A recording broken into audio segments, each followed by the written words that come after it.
CultPop! What's up to all our sidekicks and henchmen out there in the Geek Nation? I'm Johnny Destructo. You can call me JD, owner of Johnny Destructo's Hero Complex at 4327 Main Street in Philadelphia, PA.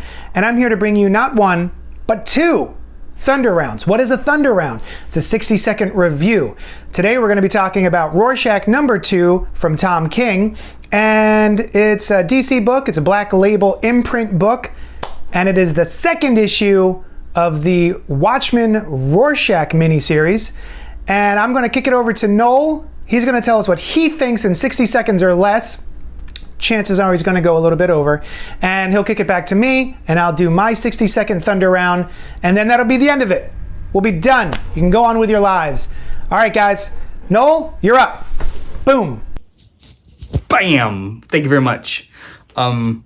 Instinctively, my hand does this, like we're blowing it up when we fist bump. I know that's weird.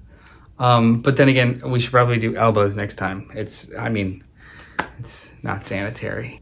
Be sure to like and subscribe if you like what we do on this channel. Click the like button, click the bell icon where you can get notified when we go live, and post new content. Speaking of live, Sunday mornings, 10:30 a.m. Eastern Standard Time, we live stream our podcast, the CultPop Podcast, where we talk about a bunch of the week's comics, do some reviews, and talk about just pop culture stuff. It's pretty fun. You should join us because you can comment, and then we comment back, and it's a whole thing. It's fun.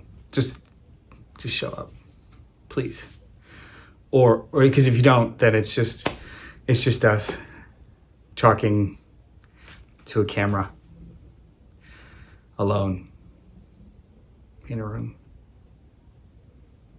Black Label, Rorschach, #1. So, kind of run over the first issue. Let's talk about the second one. The clock is ready. Let's do this. And go. Issue #2. Creative team is the same. This, right off the bat, I loved it. I thought it was great. The art is spectacular. The writing is very tight. It's very clean. There's no wasted space.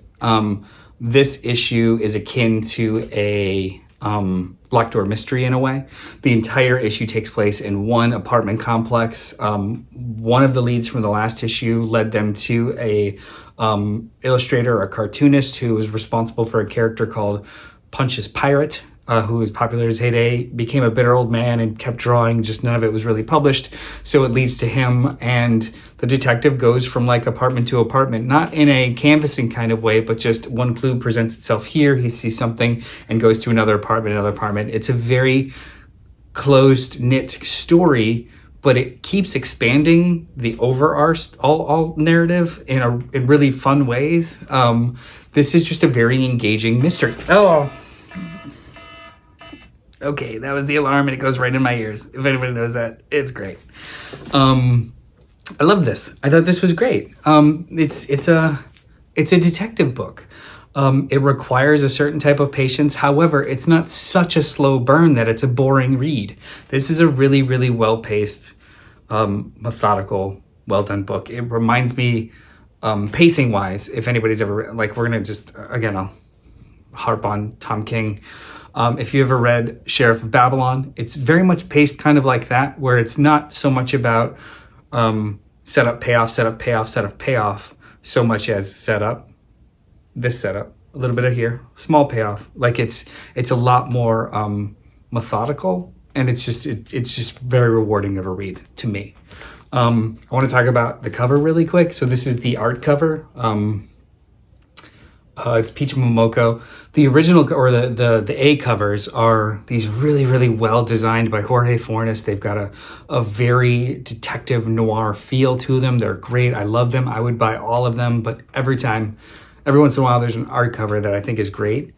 And the art covers have the Watchmen title treatment, which is cool, but as I'm such a stickler for things matching that sometimes this hurts my heart.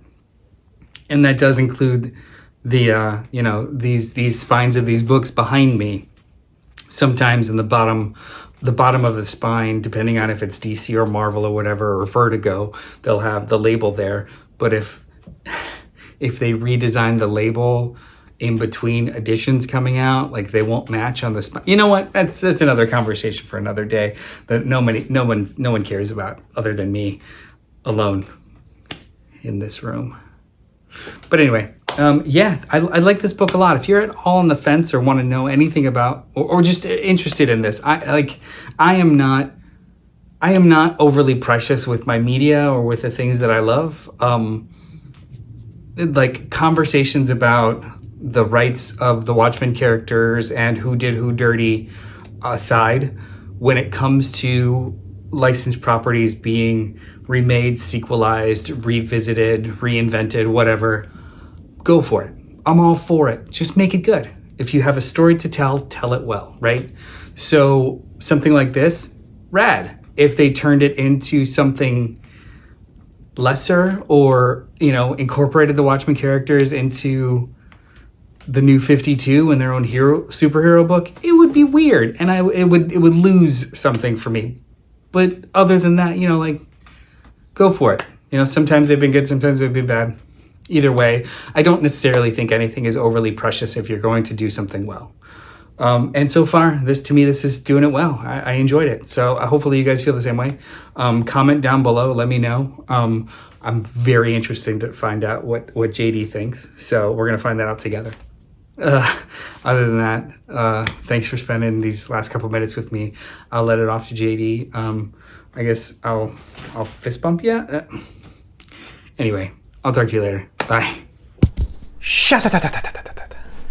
All right, I am back. Hopefully Noel did his 60 seconds and then probably went about 3 or 4 minutes over that 60 seconds. And it's now my turn to deliver what I thought of Rorschach number 2. So I am going to bring up my stopwatch. And here, that's not 1 hour. I don't want 1 hour. Stop it. 1 minute. And here we go. So, I didn't really enjoy the first issue. I thought it was kind of a slow start. It didn't really engage me very much. And I was really looking forward to the second issue because I was certain that this was going to be the one that really grabbed me. And it did not. I think that it was just fine. I think it was just a fine follow-up to issue number 2. It did not engage me as much as I wanted it to. I wasn't emotionally invested in anything that happened in this issue. And that's fine. It's a slow burn. It's a detective story. So as we're moving forward and we get deeper and deeper into this mystery and we learn more things, I think it's going to get a little bit more entertaining, a little bit more engaging as it moves forward. So far, it hasn't really grabbed me. So I do have hopes because I like Tom King. If it was somebody else, I might just drop it. But because I've enjoyed very much Mr. Miracle, which I just read a couple weeks ago, I'm going to keep with it. I'm going to see how it turns out. Because I do love Rorschach. I love The Watchmen. And there we go. Son of a biscuit. So that was my 60 seconds. My time is up.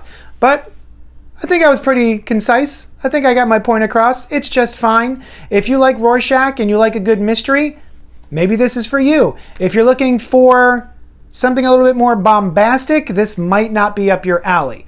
So I would say check it out for yourself and let me know what you think in the comments below. Don't forget to like and subscribe. I'm sure Noel already told you all that. He's very good at that. I am terrible at it.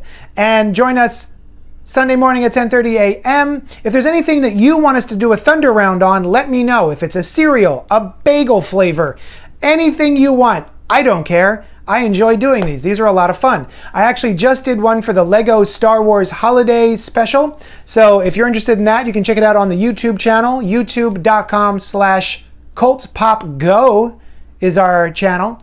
And I guess that's it. You can email us at info@cultpopgo.com. And you can tweet at me at JDsHeroComplex on Twitter. And that's kind of it, guys. Thanks so much, and I will talk at you later. CultPop!